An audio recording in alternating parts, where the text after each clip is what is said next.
আজ বন্ধুর স্যালনে এলাম, এখান থেকে সার্ভিস নেব। অন্য সময় তো অনেকবার এসছি, আড্ডা মেরে গেছি, কিন্তু সার্ভিস কোনোদিন নিইনি, সেটা আজকে নেব।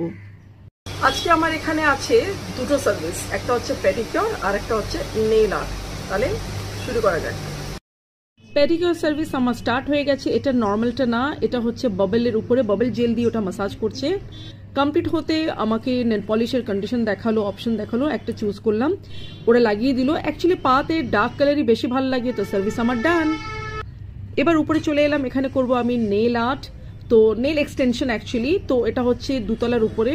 তো এখানে আমার স্টার্ট হচ্ছে। তো বিফোরের আমি একটা শ্যুট করলাম, সবকিছু নেলসটা আমার ক্লিন করে দিয়েছিল। তারপরে ম্যাজিক হয়ে গেল, কি ম্যাজিক। তো এনিওয়েজ খুব সুন্দর লাগছে। অনেক ডিফিকাল্ট হয় একটা বেটার কালার চুজ করার জন্য, তো আমি আলাদাভাবে এটাকে আবার শ্যুট করলাম। দেখুন তো কেমন লাগছে, প্লিজ আমাকে কমেন্টে জানাবেন কালারটা আর শেপটা কেমন লাগছে আমার। তারপরে